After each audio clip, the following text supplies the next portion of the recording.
สบายดีเด้อทุกคนสบายดี Welcome to K9P Channel มื้อนี้เฮากะมีผู้สาวเนาะทุกคน ผู้สาวเด้ สบายดี อยู่กับสาวห้อง ห้องฮาฮา ห้องฮ่า เออ เป็นอย่างคือซื้อห้อง ซื้อห้อง เพราะมันเป็นภาษาเวียด อ๋อเป็นลูกซอสเวียดว่ะ แมน โอ้ แม่ต่าง ซินเจ้า สบายดีเอา แล้วว่าเวียดเป็น บ่ ปะว่าเป็นแต่ซินเจ้ากับอัน ได้น้อยหนึงอยู่ได้แบบสมมุติเราไปลินไปเที่ยวยังหันได้บ่ลงทางบ่พาลงทางดอก อืม ประมาณนั้น เพราะว่าพวกเขากะคลิปนี้ก็เป็นคลิปร่วมกันเนาะทุกคนอยู่รถเขาที่ไปใส่แล้วจึงไปเบิ่งอยู่ในซอง ติดตาม แม่นจึงไปเบิ่งอยู่ในซองสาวห้อง ห้อง เนาะ ฮารูปมาหาเด้อพี่น้องเด้อ คน ว่า ที่ สิเปลี่ยนซื้อ2เลยนะ คนที่ตามเท่าใดแหละ 2เส้นไป พุ่นคือบ่เฮ็ดคลิปซะ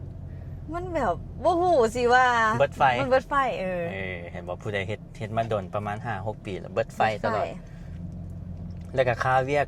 ในตีขายเครื่อง มันมีเวียกประจำแน่เดี๋ยวนี้มาขายเครื่องออนไลน์แน่เดียมาเป็นแม่ค้าออนไลน์ แล้วมันได้ขายดีอีกเนาะ มันได้ หุ่ ดีกว่าอ่ามั มันหุ่นกว่าตัวนี้ก็เลยว่าป้าไว้น้ำล้างหักแต่ว่าสิเริ่มกลับมาขึ้นแหละกลับมาเฮ็ดคลิปขึ้น เป็นหยังคือว่าอยากกลับมา คือเห็นคลิปเก่าละม่วน เห็นบ่เวลา กลับมาเบิ่งคลิปตัวเองตัวเก่าๆ มันมีฟีลบ่แบบเฮาแบบเงาๆแล้วเฮาเข้าไป YouTube แล้วเข้าไปเบิ่ง เบิ่ คลิ ง ป ตัว ต่อ เอ ตัวเอง ง เห็นบ่ เป็นตลอด เป็นเด้ ค่อยก็เป็น คอยแบบเบิ่งเข้าไลน์แล้วโอ๊ยมาเบิ่งตัวเองก่อนบาดนึงตะกี้เฮาเป็นแนวใดเนาะเฮาไปหลิน อืม แล้วบัดนี้คือมาเบิ่งคลิปเฮาไปเที่ยวเนาะว่าโอ้ภาพความทรงจำตัวเฮาไปหลินตอนนั้นนะมันรู้สึกว่าเอ้าคือบ่ไปอีกกำลังมีโอกาสได้ไปก็ไปเลยแม่ยังค่ะนะบอนที่บ่เคยไปก็หลาย แต่ก่อนนี่เฮ็ด YouTube ย้อนหยังย้อนแบบมัก แต่แรกๆเลยบ่ อ่าฮะ อืมมักถ่ายคลิป มักถ่ายคลิป มักถ่ายรูปแต่กี่มักถ่ายรูปมีกล่องถ่ายรูปด้วยซื้อกล่องถ่ายรูปมา อืม แล้วก็ไปลินไปถ่ายคลิปและเก็บคืออย่างเดียวว่าเก็บความทรงจำตัวเองไว้ เป็นคือการบอกเพราะว่าเฮาเป็นคนที่แบบว่าบ่จื้อ อือฮึ ความจำสั้นบ่แบบคือไปลินมาเนาะครับไปลินแล้วนี่บ่จื้อปานใดว่ามันเป็นแนวใดหั่นนะ อ่า ก็เลยว่าถ่ายคลิปจ้ะเก็บไว้ ก็ดีเลยเนาะ แล้ว คือ เฮา กัน มา แหละ เห็นภาพเลยบัดนี้ อ่า บ่เพียงแต่อยู่ในสมองแต่มันอยู่ในจอให้เฮาเห็นเลย มัน หั่นนะ มันมีเหตุการณ์ในโมเมนต์นั้นเฮา เออ รู้สึกจังใดแล้วเฮาก็ เก็บไว้ คักเด้ เออ คือกัน ทุกมื้อนี่อันนี้กบเฮ็ดคลิปคือกันเด้ อืม เฮ็ดแบบว่าเป็นความทรงจำเฮา เอาแล้วเราทำอีทเนาะเฮ็ดคลิปทำอีททำบ่มีคนหูจักเฮาหั่นนะคนเบิ่งรักซิปเพิ่นก็ดีใจเลย เห็น ได้ ป่ะตอนเงินขึ้นนิดนึงนี่นะก็ยังดีใจแหละ ตอนเงินเขาบ่บ่ทันว่าตอนเงินเขา แม้ตอนเงินที่มันขึ้นเขาเบิ่งหลังบ้านที่ว่ามัน เออ มันเป็นเงินขึ้นนะ เริ่มได้เงินแม่นบ่ ตะ ดี กี้ไปหลินเนาะไปหลินหันบันทึกความทรงจำเพราะว่าทริปแรกที่ถ่ายคลิปแม่นไปหลินภูเก็ต อ๋อไปไทย ไปถ่ายเอง แล้วก็ทายบอกไว้ ไปถ่ายวอล์กไว้เลย แล้วบ่คิดอีกว่า YouTube สิสามารถสร้างรายได้ได้ อือฮึ บ่คิดเลย ปีใดตอนนั้น 18 2018 2018 โอ้มันยังบ่ได้เฮ็ดเทื่อ โดนแห้งแล้วพอดีแบบไปภูเก็ตมาเนาะกลับมาแล้วมาเจอกองถ่ายหนังเมีย2018จิ๋วบ่ เมีย2018 หนัง หนัง ของคนไทยอะ คนไทยอยู่ในกรุงเทพเลย แล้วเขาก็ประกาศลงกลุ่มว่าประกาศตามหา FC นักแสดงรับเชิญยังหันนะตัวประกอบอยู่หันก็ไปยืนเป็นหนึ่งในซีนน้ำเขาอยู่หันก็เลยรู้สึกว่าอุ้ยวงการบันเทิงคัก อ๋อ ม่วนก็เลยว่าเป็นจุดที่ว่านะสร้างตัวตนขึ้นมาซะ แล้วเฮ็ดจักเดือนน่ะถึง2,000น่ะ มันผ่านบ่ง่าย แต่ว่ามันก็มาง่ายอยู่โชคดีที่ว่าไปอยู่กับไอ้บัวไล่ อ่า ก็เลยคนหูจักเนาะไอ้บัวไล่ซึ่งสมัยตะกี้ผู้ใดสิได้เห็นแบบผู้สาววันหน้า อืม ใครสิเห็นคลิปเห็นคนง่ายๆแมันบ่ แม่น บัดนี้พอดีผู้ไอ้บัวไล่ก็เราก็เป็นคนที่แบบว่าถ่ายคลิปตะกี้หลายคนก็เว้าได้ว่าเราแบบเฮ็ดหยังคือพี่บ่าอันนี้นั่งเว้ากับกล่องผู้เดียวเขาเจ้ายังบ่เข้าใจ เขาบ่เข้าใจในจุดนั้นว่าเราเฮ็ดไปเพื่อหยัง อือฮึ แล้วบัดนี้ก็เลยไปขอแลบน้ำเล่าแล้วเราก็ว่าอุ้ยก็พอดีแล้วอยากได้ผู้สาวมาเข้ากองน้ำเพิ่นว่าเราก็ได้ผลพลอยได้เฮาก็มีผลพลอยได้ต่อกันเนาะ อ่าฮะ แล้วก็ไปถ่ายคลิปของเรา ภายในเวลา3 วัน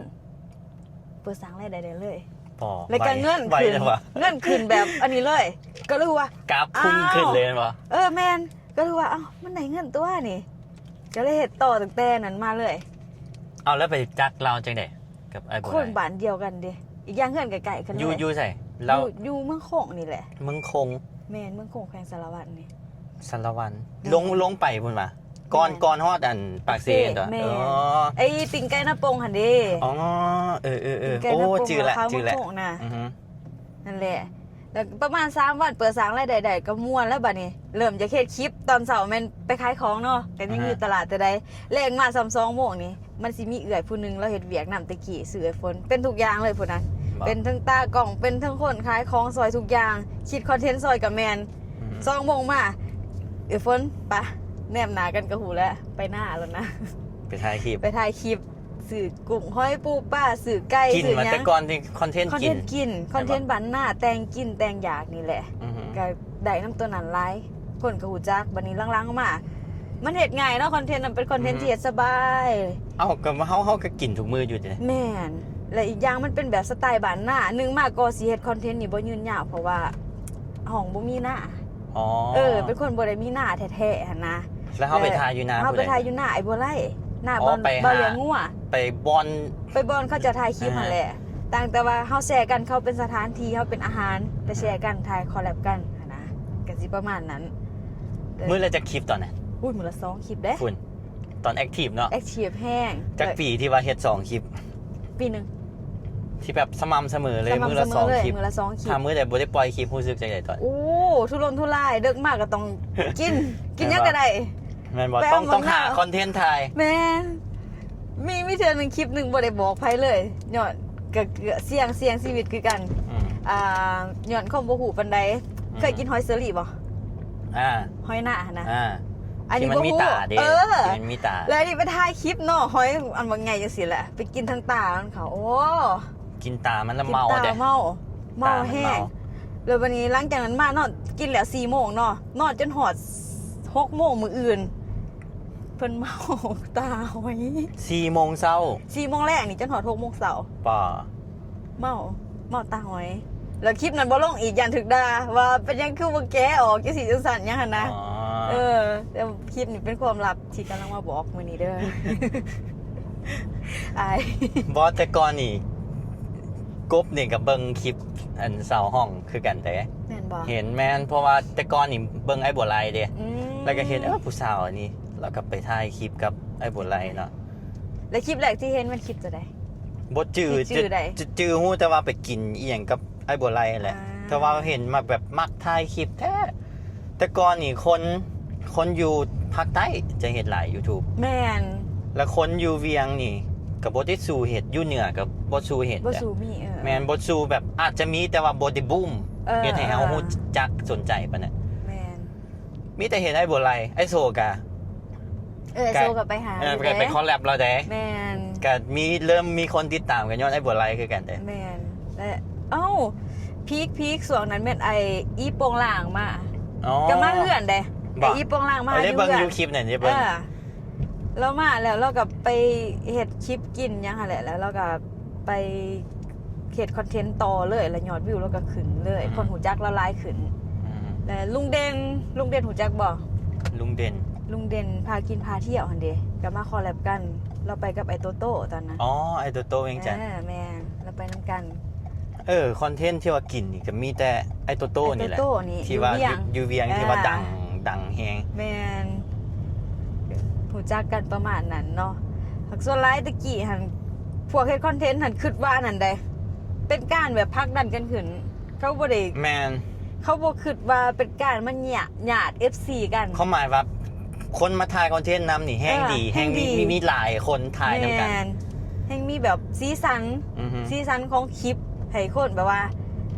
ติดตามแล้วก็ลุ้นว่าเอ้าผู้นี้เสียจังได๋ผู้นั้นสิเว้าแนวใดอยู่แนวใดหั่นนะ อือฮึโอ้ลืมข้อนี้จะไปซื้อเอาซะแต่ว่าได้ยินไอโซเว้าคือกันแต่ก่อนนี่กูอยู่อันไอโซบ้านเราเห็นอยู่เซเนาะแถวหลัก10พุ่นน่ะ อ่าฮะ แต่เราก็เสาร์อาทิตย์ก็ขี่รถอันจักรไปหาไอ้บัวไลได้ไปถ่ายคลิปเพิ่นเห็นเพิ่นเล่าให้ฟังอยู่ได้ แม่นอยู่บ่เราอยู่บ่ แมนเพราะว่าไอ้บัวไลแล้วดังเด้ อืม ดังเรื่องกินเนาะอยู่ใน Facebook YouTube แม่น ดังแฮงในตอนนั้นคลิปเพิ่นกินแล้วเพิ่นตกหนองบ่อีหยังที่มันเป็นไวรัลหลายๆนะมันแบบดังแฮงอีหลี ไอโซไอเท่จำภาษากลับไปเพราะว่าตอนนั้นเพิ่นเขาเจ้าเฮ็ดเพลงนำกันเด้ แม่น ให้บ่ไล่ตีกลองสิ ตะกี้ส่วนนั้นเพิ่นออกสไตล์แบบไทยๆเด้ อือฮึ เฮ็ดเพลงไทย ไอโซกับเบิ่งเล่าคือกันว่าอ้าวตอนนั้นในใจคิดว่าโอ้หมอนี่ก็มาทายครับไอ้บ่ไล่เนาะอืม ตอนนั้นเพิ่นยังบ่ได้เฮ็ดเพลงเถื่อ แม่นเพิ่นบ่ได้กล้าออกเพลงซ้ํติเพิ่นบ่ได้กล้าออกหน้ากล้องหั่นน่ะเพิ่นอยู่แต่เบื้องหลัง แต่นี่ยังคันมีโอกาสไปหาไอโซสิถามอยู่ว่าอิหยังคือจุดเปลี่ยนที่อยากมาอยู่เบื้องหน้าแทนอยู่เบื้องหลัง เพราะว่าเพิ่นเป็นตะกล้องตะกี้ แต่ก่อนนี่ไอโซนปั้นไอเท่ แม่น ปั้นไอเท่ให้เป็นศิลปินนักร้องนะ แม่น เคยฟังเพลงไอเท่อยู่ไอ้บ่ไล่ตีกลองอ่ะ เพลงอีหยังบ่ เห็นแผนพี่ไหม เพลงนั่นแหละ ก็ตะกี้ก็เคยไปเล่น MV ไอเทเด้เพลงอีหยังเกาะเพลงโอฮักดอกลินกับสาวเขียว บ่ เขียวจักเด โอ้ สมัยตะกี้กับประสบการณ์ก็ได้เก็บเกี่ยวประสบการณ์น้ำพวกไอโซเนี่ยหั่นแหละ อือฮึ ก็ บ่แต่ว่าดี ได้ เด้คนอยู่พูนหันดี ดี แบ แบบ บใด ส่งเสริมกันนะว่าเฮ็ดแม่มันได้เงินเลยส่วนกันเฮ็ด ดึงกันเฮ็ด มันก็ดีแหละ แล้วมันกับบ่น่าเบื่อ คือยูทูบเบอร์อยู่เวียงนี่เนาะ อ่า ใครบ่ฮู้ได้ว่ามีผู้ใดแน่ โอ้บ่ แม่นบ่ได้ฮู้เลยแหละก็เลยบ่ได้ไปคอลแลบกับเขาเจ้าเด้ โอ้ มันอาจจะมีเนาะแต่ว่าเฮาแค่บ่ฮู้จัก บ่รู้จักเขา แล้วบ่ได้เห็นซองเขาขึ้นฟีด ตะกี้อยู่เวียงนี่เห็นแต่เน็ตไอดอล แม่นส่วนหลายเขาเจ้าจะเฮ็ดคลิปสั้น เป็นอินฟลูเอนเซอร์ เป็น เนาะ เป็นรีวิว เออ ส่วนหลายเฮ็ดคลิปตลก จะบ่ได้ แม่น เฮ็ดเป็นคลิป ยาวๆ คอนเทนต์ยาวๆแบบ YouTube นี่นะ YouTube นี่มีแต่ใครสวรรค์นักเขตลงไปนะ หลาย สวรรค์หลายอีหลีเด้อสวรรค์หลายเลยเดี๋ยวนี้ก็ยังอยู่หลอดอยู่ใดเด้คนสวรรค์ห แม ลาย นหรือว่ามันเป็นน้ำสำเนียงที่มันคือฟังอีสานฟังอุบ ฟั ล งอุบลฟังไทยบ่ คือฟังแบบพวกหนองคาย ฟังนครพนมที่มันใกล้ๆนี่นะ ภาคอีสานของไทย อ่าฮะ อีสานซะเนาะอาจจะเป็นไปได้ เนาะเพราะว่าเขาเจ้าฟังแล้วเขาเจ้าเข้าใจเลยเด้ แม่น สำเนียงมันอันเดียวกันเลยเด้ ถืออันนี้นี่ไปไทยนี่ไปไทยเขายังคิดว่า เป็น คน คนไทย ศรีสะเกษ ใช่ บ่ ปะ สำเนียงคือศรีสะเกษ เสียงเว้าสำเนียงคล้ายๆกัน คือจุไอโศกอะก็คืออุบลใช่ไหม คือ เพราะว่า ไทยอุบล กระติดกันเด้ แปลน จำภาษากับอัน ถ้า อุบ เมี ล ยนคนยังคิดว่าเป็นคนไทยบ่ บอลเราคืออีหลีได้ เราคือ เราแต่งตัวแบบ คนไทย อันจังสั้นจังซี่ แฟชั่นตั้งแต่ข้าวยังบ่ทันได้ดังเนาะค่ะสิ แม่ ว่าน ก็ เขาห ได้ มายว่าเพิ่นแต่งตัวแบบแหวกหมูนะ มี แบบ เอกลักษณ์ของเรา เป็นสไตล์เราไอโซแบบแต่ว่าห้องช่วงนี้กลับมาเห็นเลยปะ สิเริ่มกลับแล้วนี่แหละ กะ มือนี้คือจุดที่มาจุดไฟนี่แหละ เป็นอย่างคือว่าจุดไฟ ถ้าวิทย์คือว่าสิหยุดเฮ็ดคลิปเนาะแล้วบัดนี้มามือนั้นมีมือหนึงมาเบิ่งส่องตัวเองนะคนที่ตามกับบักหลายๆ กูคือบ่เฮ็ด ทุ ว่ะ กแอปเลยเนาะ กูคือบ่เห็นว่ามันมี ยั คลิป บ่ ว่ะ เฮ็ดวะ อ่า แล้วบัดนี้มาเบิ่งกราฟรายได้เฮาตะกี้กับเทียบใส่เดียวนี้มันก็ซูซีกันหนึ่งมาเฮาได้เฮ็ดในสิ่งที่เฮามักหั้นนะเฮาเฮ็ดแล้วเฮาม่วน อือฮึ กับเฮาเฮ็ดในสิ่งที่เฮาก็แบบว่าจำเป็นคือคู่มือเข้าขายเครื่องยังเฮาก็จำเป็นต้องได้ขายเนาะ แม่น ก็เลยว่าลองเบิ่งว่าสลาไปก่อนวางแผนอยู่หันเป็นระบบแล้วเฮาก็มาเที่ยว อือฮึ เฮ็ดในสิ่งที่มักต่อให้มันได้น้อยกว่าตะกี้ก็ตามอย่างน้อยก็ได้เฮ็ดค่ะ อ่า คิดว่าเฮาได้เฮ็ดก็พอใจละ กะว่าทิศหนึ่งมันต้องเอาคันจิกรรมมาเห็นมันต้องมีแผนเด้อว่ากะว่า ทีละจักเทื่อมันบ่ ทิศละจะคลิปสิ ส่วนหลายนี่สิเป็นเน้นในคลิปสั้น คลิป หลาย สั้น กว่า เป็นเรียล เป็นเรียวเป็นคล้ายๆคลิปแบบรีวิวอหยังหั่นนะ อือฮึ แต่ว่าคลิปยาวนี่อาทิตย์ละเทื่อ อือฮึ ถ้าบ่ได้ลงหยังเลยมันสิไลฟ์สด อ่า ประมาณนั้น การเที่ยวไปเที่ยวหรือว่าอันนั้นอยู่บ้านเนอกมันค่อนข้างจะมีขอจำกัดก็คืออยู่บ้านมันบ่มีหยังเลยหมองเล่นหมองเที่ยว อ่า บ่มีเลยใดแล้วบัดนี้เฮาสิไปถ่ายคลิปเกี่ยวกับหยังเห็นคือส่วนนี้นี่มีนี่มันสิมีสวนหมอกโม่อิหยังแล้วก็มีแก่งมีหมองเที่ยวอยู่ อืม ยามแรงเฮาสละเวลาไปได้อยู่มื้อหนึงครึ่งมื้อหยังหั่นนะแล้วบัดนี้เบิดหมองเที่ยวเดี๋ยวเฮาสิไปเฮ็ดคลิปอยู่ไสอะนะ มันบ่คืออยู่เวียงเด้เฮายังว่าออกไปนี่ไปหันแล้วก็มันได้คอนเทนต์เบิดละเด้มีหมองเรียนหมอง แต่ เที่ยว บัดนี้ ให้รีวิว อันนี้เป็นมุมมองอันคนอยู่พุ่น ไป เนาะ พูดแนมนี้ บัดนี้ คนอยู่นี่นะมันก็คิดคือกัน กู สิถ่ายหนังเนาะกูเลยอยากไปถ่ายแบบคอนเทนต์อยู่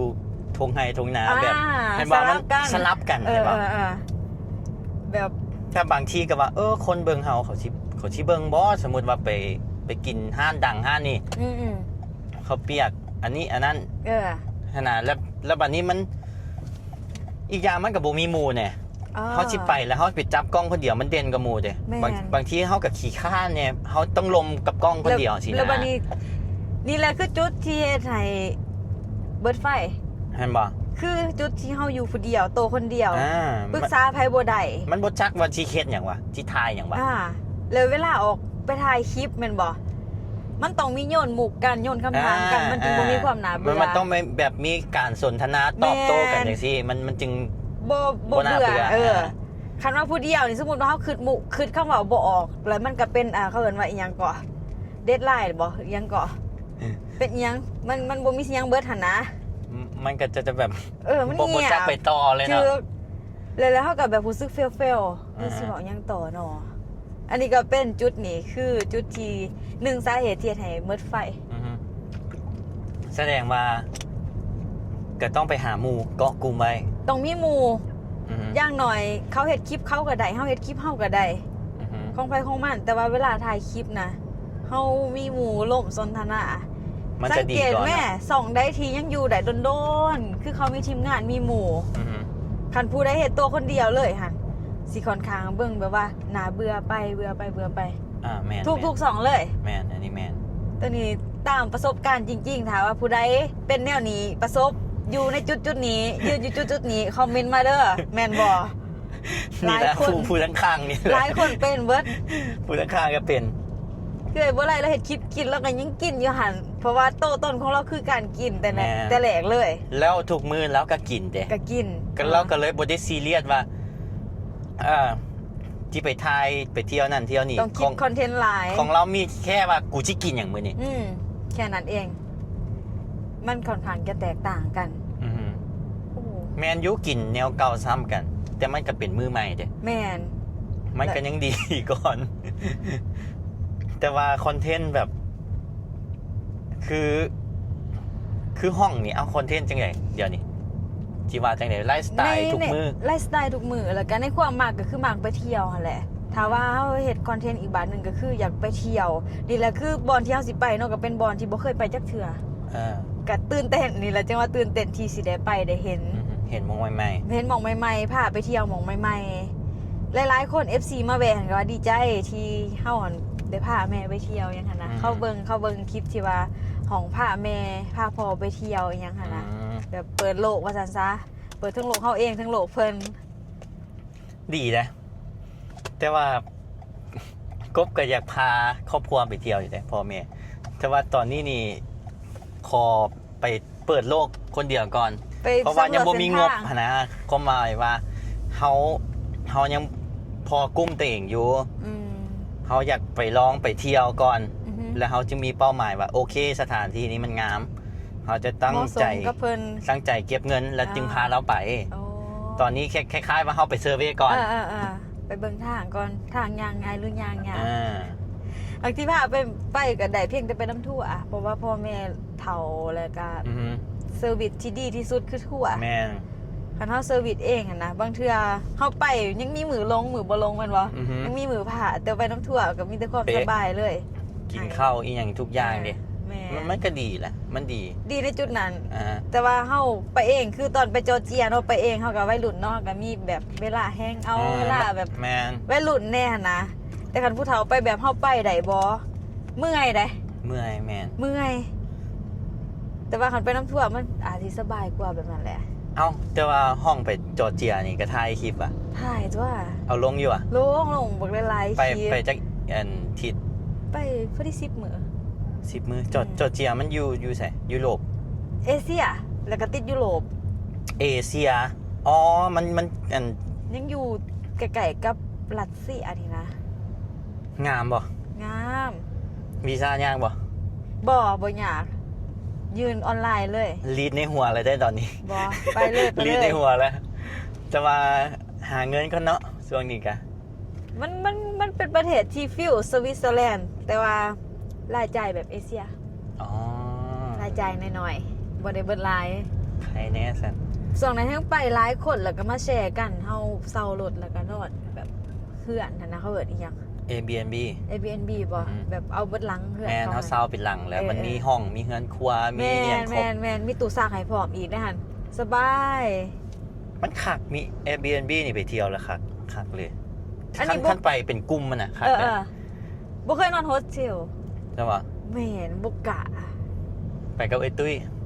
พา บ่ ไป กะเลยแล้วมื้อนั้นตุ้ยพาไปเปิดโลกอยู่กรุงเทพไปนอนโฮสเทลโอ้ไถไปนอนหองอิหยังก็บ่ฮู้แบบปีใหม่ลาวแน่เนาะสงกรานต์คนมันเต็มหั่นนะก็พอดีไปนอนถึงบอลที่มันบ่โอเคแล้วอีกมันเป็นครั้งแรกแต่ว่ามาเจอแบบนั้นก็เลยว่ามันสิโอเคบ่คิดหยานเลยตั้งแต่นั้นมา โฮสเทลอะนะ เออ อันนี้อธิบายให้บางคนบ่เข้าใจ มันจะมีโฮเทลนี่เป็นโรงแรมทุกคน อ่า จะเป็นห้องแล้วก็เฮามีเตียงเดียวบ่สองเตียง อันนั้นเป็นโฮเทลคันโฮสเทลนี่แม่นห้องนอนรวมกัน อื จะมีเตียงเป็น2-3ชั้นในห้องนั้นนอน8คนนอน6คนนอนรวมกันกับคนอื่นหั่นนะแล้วมันจะถือกว่าโฮเทล โอ้ โฮสเทล อันนี้มันจะเป็นราคาสำหรับนักท่องเที่ยวแบ็คแพคเกอร์ มันจะคุ้มค่าแบบเขาไปเที่ยวต่างประเทศคนเดียวเขาก็ต้องนอนโฮสเทล เพื่อจะได้หมู่ในโฮสเทล อ๋อ นั่นแหละ แต่มันก็ดีนะ ดี บาง เลย บางบอนก็จะมีล็อกเกอร์ให้ ฮะ ล็อกเกอร์เพื่อล็อกเครื่องดิ เออ ล็อกกระเป๋าเขา เก็บ ดิ เก็บ แม่น สิ่งของที่มีค่า อืมแต่มันก็ดี ข้อดีมันก็มีข้อเสียนะ เขาเสียคือหยัง ข้อเสียก็คือนอนรวมกัน บางทีมันมีการโกน โอ้ แล้วมันก็มีอีกได้บางที่ก็เป็นห้องมิกซ์ห้องรวมเลยยิงสาย โอ้แต่ บางที่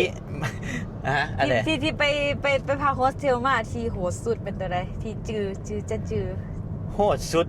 และเปื้อนสุดนี่ อ่า ข้าแม่นต่างประเทศเนาะ ฮะ ยวนเปื้อนสุดนี่มันศรีลังกา ศรีลังกา เป็นทริปแรกที่ว่าเริ่มเที่ยว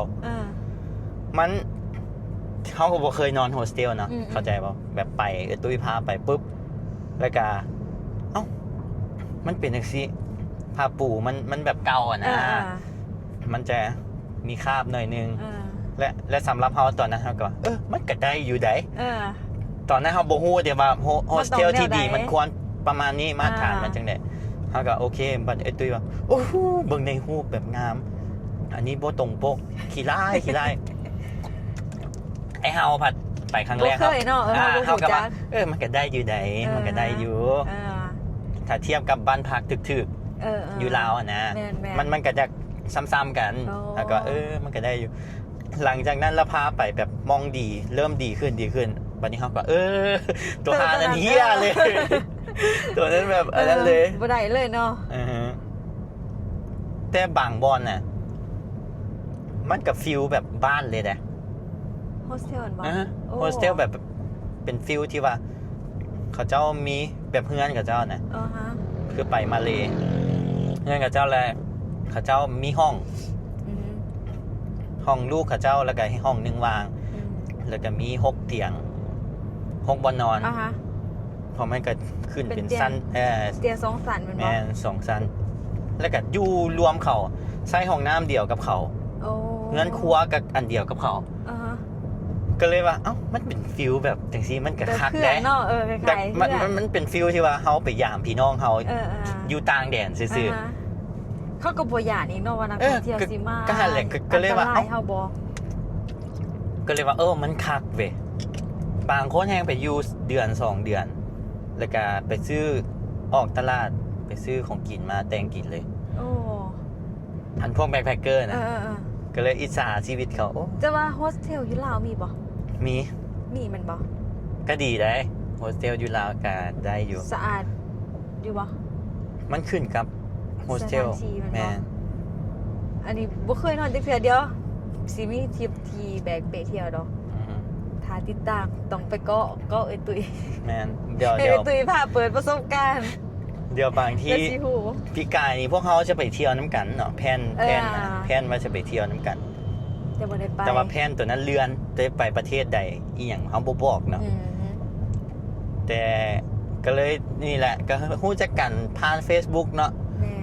Facebook แล้วก็ แล้วมานี่ก็หูจักเอ้ยตุ้ยเฮาก็หูจักเอ้ยตุ้ยอีกก็เลยว่าเจอกันกับเอ้ยตุ้ยแล้วมาพบกัน เอ้ยตุ้ยแม่นไผเอ้าเผื่อคนบ่ฮู้จักเอ้า เอ้ยตุ้ยคือโซลาตุ้ยเป็นแบ็คแพคเกอร์เป็นนักท่องเที่ยว อือฮึ ท่านหนึ่งที่ไปเที่ยวหลายและเป็นผู้หญิงโสดที่งามไปเที่ยวหลายเที่ยวเก่ง เราเที่ยว ไอดอล เท่าไหร่วะ65แล้วบ่ แม่น65 66ประเทศเลยเด้ แบบ ผู้เดียวนี่แหละ ในระยะเวลาสักปีหนึงนะเพิ่นเที่ยวแบบหลายพวกเฮาก็เลยแบบเห็นเราแบบเป็นไอดอล เป็นไอ แน่ ดอลแล้วเราก็สอนเที่ยวสอนจองโรงแรมสอนทุกอย่างเลยก็เลยไปเที่ยวค่อยได้สกิลไปเที่ยวคนเดียวนี่ย้อนเราได้นี่ เจ้าไปทริปปีกายนี่แม่นบ่ แม่นไปอัน9ประเทศฮะคันรวมไทยเป็น10ประเทศ โอ้พอดีเก็บเบิดอะเอเชียแล้วแมันบ่อา ยัง เซียน ยัง ยัง อาเซียน ประเทศ ยัง ใด 3ประเทศยังอันกัมพูเชียเมียนมา เอ้าแม่นบ่ กับตีมอร์ ตีมอร์เป็นหยังคือบ่ไปทางที่มันไกลๆกับกัมพูเชียเมียนมา เอากำลังที่ไปแล้วมันมีเรื่องอัน รบกัน สงคราม เหรอ ก็เลยบ่ได้ไป อ่า กัมพูเชียเอ้าแค่นกำลังว่าที่ไปหน่อยหนึงละบูมกัน อ่าฮะ ก็เลยได้เลื่อน แล้วเมียนมาก็ว่าที่ไปบัดนี้เอ้ามันก็มีปัญหาการเมืองเขาเจ้า อืมก็เลยบ่ฟ้าวไปประเทศที่มันวุ่นวาย อ่าฮะ ก็ดีคือการเซฟตัวเอง แล้วก็เซฟสภาพจิตใจตัวเอง แม่มันก็เลยบ่ไปบัดนี้ตีมอร์บัดนี้มันไปแล้วมันปีโยนมันแพงเนี่ยแล้วประเทศมันก็บ่ได้น่าสนใจปานนั้นนะ อ๋อ สำหรับเฮานะสำหรับเฮาความคิดเฮาเราก็เลยโอ้ก็เลยสคิปก่อนเลื่อนก่อนเอ้าคลิปนี้กะสิฮอดเลยได้นี่สิฮอดบ่เฮาไปเลยได้นี่ใบมันดนเลยเนาะ โอ้26นาทีแล้ววันนี้แป๊บเดียว ไปเรื่อยๆบ่มีการตัดต่อ ขนาดว่าหากกันนั่งลงกันเนาะ เรียว ตอนนี้มันเข้าไปในบ้านยังเที่ยวนี่ ๆไปเว้าในคลิปมันนั่นเอาจ้ะ บ่เคยมาเที่ยวนี่ก็เลยมาถามไปเลย คันไปฟังนี่ไปซื่อๆเลยไปซอดบ้านเกิด โอ้บ้านเกินนี่แม่นสวนสัตว์แม่นบ่ อ่า เออ ไปก็ได้นี่ แต่ว่ามันน่าจะปิดก่อน บ่เคยไปจักเทื่อเที่ยวเวียงจนทางดีละจนทางดี อันนี้มันเป็นอีกมุมหนึ่งคนละโซนเด้ อืม เอ้าฝากทุกคน ติดตาม ติด เจ้าข ตา อ ม งเด้อ อือฮึ รูปหาเด้อทุกคนเด้อคันว่าหูจักก็คอมเมนต์มาทักทายสบายดีกันเด้อทุกคนเด้อ บอคลิปนี้นี่ คลิปนี้ FC อันสาวห้องนี่ต้องเข้ามาคอมเมนต์หลายอยู่ คอมเมนต์มาให้หูจักสหองแน่เด้อทุกคนเด้อแล้วก็อยากเห็นคลิปหน้าเฮ็ดคลิปแนวใดก็คอมเมนต์มาไว้แน่ เมื่อใดกลับอันเซนี่ซะ มื้ออื่นนี่แหละ แหม กลับไวๆอุ้ยมาหลายมื้อและเด้ต้องไปเคลียร์เวียกเด้เพื่อสิได้ปูทางไปเที่ยวอันนี้ปูทางสานฝัน เอาทุกคนคลิปนี้กับไปมาดนเลยเนาะจิตั้งซื้อคลิปหน้าปกจังเดี๋ยววันนี้ คิดซอยบ่ อีหลีนะ คิดซอ เพ ย ราะว่า บ่ มันเป็นคลิปที่ว่าล้มกันจังซี่นี่หัวข้อที่ตั้งจังไดเอ้าฮันแหละ เจอกันใหม่พี่น้อง เจอกันใหม่คลิปหน้าทุกคนพวกเขาที่ไปใส่ท่าติดตามอยู่ในซอง รูมหาอาหารนะจ๊ะ บ๊ายบาย บาย บ๊ายบาย